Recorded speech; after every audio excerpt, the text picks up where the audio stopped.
Nel girone I di Serie D si è giocato l'infrasettimanale.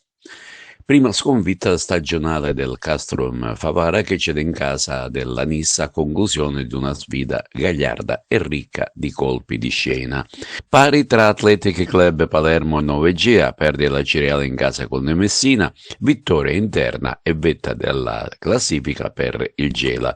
Brutta serata invece per la Regina che al Granillo, quindi sul proprio campo, viene sconfitto da un imprevedibile Gelbson. Ma veniamo ai risultati finali.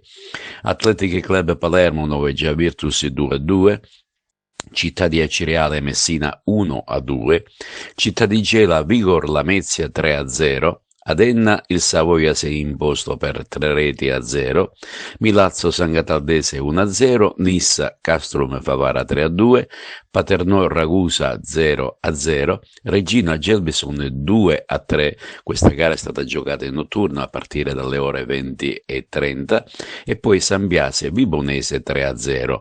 Il prossimo turno, domenica 28 settembre, sarà un turno ricco di derby siciliani, un turno difficile che potrebbe ridisegnare la classifica generale.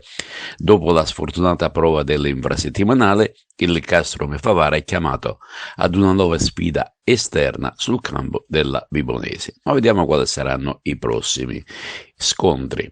Athletic Club Palermo Acireale, Messina Paternò, Novegea Virtus Enna, Ragusa Nissa, San Cataldese Città di Gela. Sino a qua praticamente i 5 derby siciliani.